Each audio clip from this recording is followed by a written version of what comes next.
Good morning बच्चे लोग। चलो आज हम पढ़ेंगे फिर से एनसीईआरटी का चैप्टर 4। ओके। तो चैप्टर 4 क्या बोलता है इसमें की element of democratic government.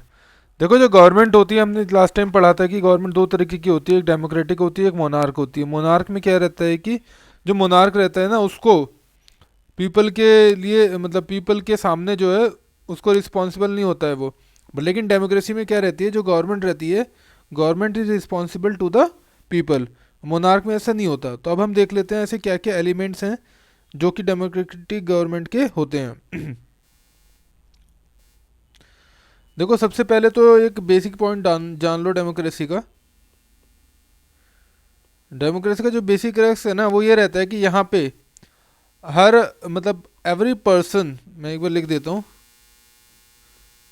Every person has the opportunity to do whatever he wants,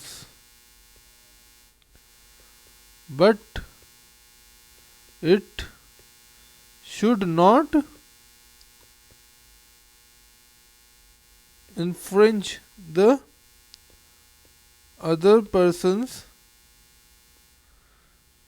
liberty। ठीक है, मतलब आप ऐसा करो, आपके पास सब राइट है, सब अपॉर्चुनिटी है, लेकिन वो ऐसा नहीं होना चाहिए कि वो दूसरे की जो बेसिकली राइट्स है उसको क्या करे, इन्फ्लुएंस करे। तो इसमें देखो, इसमें एग्जांपल लिया है इन्होंने जो एनसीईआरटी में, वो साउथ अफ्रीका का लिया है। अब इसमें मैंने जो चीज़ हाईलाइट करी हुई है उसके बारे में थोड़ा देख लेंगे। इसमें जो साउथ अफ्रीका में पता था आपको, एक वहाँ पे बहुत इंपॉर्टेंट चीज़ होती थी, एपरथीड चलती थी वहाँ पे, है ना। अब इसमें इसका मतलब जानना जरूरी है, थोड़ा सा इसको समझ लेते हैं, इंपॉर्टेंट है ये। ठीक है। एपरथीड में क्या रहता है बेसिकली, इसमें रहता है कि जो भी आपके बेसिकली क्या है कि डिस्क्रिमिनेशन होता था on the basis of the races. मतलब जो ब्लैक पीपल्स होते थे ना, इनफैक्ट उनको पता है जहाँ पे मतलब वाइट लोग बैठते हैं ना, उस गली से भी नहीं गुजरने दिया जाता था। जैसे होते हैं ना, कुछ लोग बोलते हैं कि मेरी गली से मत गुजरना वरना कत्ले आम हो जाएंगे। ऐसे ही था इनका भी। जो वाइट लोग थे ना, वो ब्लैक को ऐसे ट्रीट करते थे, जहाँ वो मूवी देखने जाते थे वहाँ वो लोग नहीं जा सकते थे। तो इस तरीके की सिचुएशन थी। तो इसी सिचुएशन को बोला जाता था एपरथिड रिजीम। तो वहाँ पे खाली ब्लैक के साथ ही नहीं था, जो वहाँ के नेटिव ब्लैक्स थे। ठीक है, नेटिव ब्लैक्स कौन थे, साउथ अफ्रीका के, और फिर जो एग्रीकल्चर और लेबर की फॉर्म, जो लेबरल की फॉर्म में जो यहाँ से इंडिया में गए थे, उनके साथ भी ये ट्रीटमेंट होता था। तभी आपने देखा होगा कि गांधी जी ने वहाँ से जो है अपना मूवमेंट स्टार्ट करा था। अब हम लोग आगे जब गांधी जी पढ़ेंगे तब देखेंगे गांधी जी ने वहाँ पे कौन कौन से मूवमेंट स्टार्ट करे थे। जैसे पोल टैक्स के अगेंस्ट में स्टार्ट करा था गांधी जी ने। एंड देन फिर गांधी जी ने क्या करा था, जो भी मतलब जैसे उनको एक पर्टिकुलर जगह थी तो वहाँ पे वो लोग नहीं जा सकते थे, उसके अगेंस्ट में स्टार्ट करा था गांधी जी ने, है ना। उन्होंने फिनिक्स फार्म स्टार्ट करा था। ठीक है, फार्म जहाँ पे ये लोग रह सकते हैं, और यहाँ से ये लोग क्या करते थे, प्रोटेस्ट अपना ऑर्गेनाइज करते थे। ठीक है, तो आगे देखेंगे। अब वहाँ पे जो क्या था, नेशनल जो वहाँ की जो नेल्सन मंडेला थे अफ्रीका में, तो उन्होंने क्या करा, उनको ऐसा लगा कि that is against the democracy, क्योंकि डेमोक्रेसी में सबको इक्वल राइट्स रहता है, इक्वल अपॉर्चुनिटी रहती है। तो उन्होंने एक मूवमेंट स्टार्ट करा, और उनकी जो पार्टी थी वो थी अफ्रीकन नेशनल कांग्रेस। और ऐसा करके उन्होंने इस चीज़ को ख़त्म करा। ठीक है।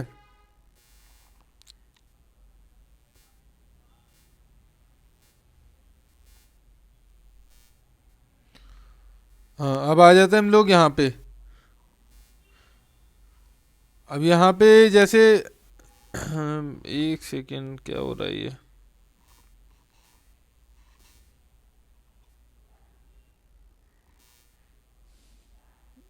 एक सेकेंड, थोड़ा सा मटेरियल कहीं और चला गया। हाँ, अब देखो होता क्या है ना, जैसे पार्टिसिपेशन के डिफरेंट डिफरेंट मीनिंग होते हैं। जैसे एक तो होता है कि आप डायरेक्ट पार्टिसिपेट करते हो डेमोक्रेसी में अपने राइट्स के लिए, मतलब डायरेक्ट गवर्नमेंट से बोल देते हो कि हाँ भाई हमको ये सब चाहिए, ये सब हमें प्रोवाइड कराओ।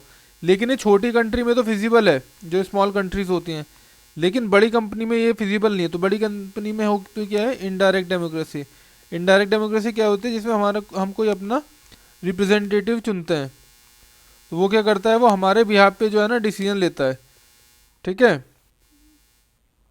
Member of the minority community, Dalit, आदिवासी।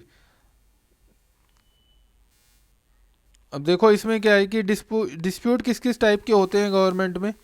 जैसे यहाँ पे उस चीज़ के बारे में थोड़ी सी बात करी गई है कि जो कन्फ्लिक्ट होते हैं ना उनको रिजॉल्व करने के लिए ही हमें जो क्या होता है एक डेमोक्रेटिक सिस्टम की ज़रूरत होती है।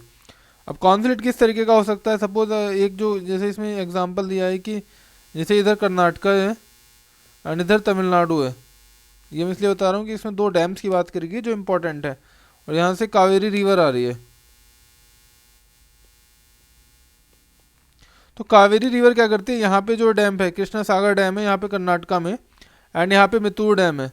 तो दोनों को वाटर चाहिए, लेकिन क्या है कि ये लोग यहाँ से वाटर तो डाइवर्ट करते हैं और इनका रीजन क्या रहता है कि हमें बेंगलुरु में पानी देना है, मैसूर रीजन में पानी देना है। तो कट चला गया। तो जो जो यहाँ पे तमिलनाडु था ना उसको क्या है, उसको पानी नहीं मिल पाता फिर, तो इसी वजह से इनमें प्रोटेस्ट चलता है।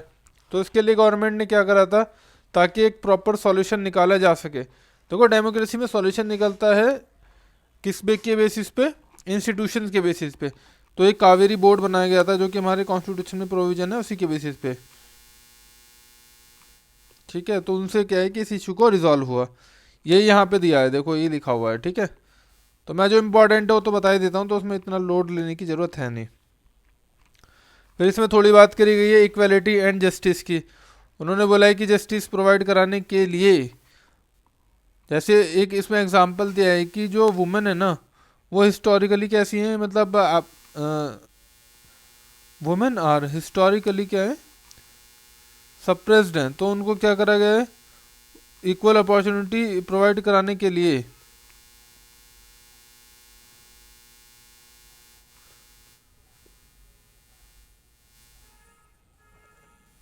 उनको इक्वल अपॉर्चुनिटी प्रोवाइड कराने के लिए क्या करा गया है, उनको बोला गया है कि भाई क्या नाम है, बहुत सारे प्रोविज़न कॉन्स्टिट्यूशन में दिए गए हैं।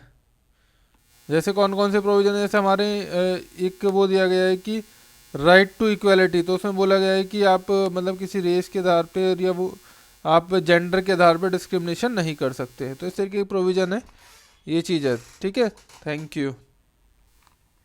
अब चैप्टर 4 पे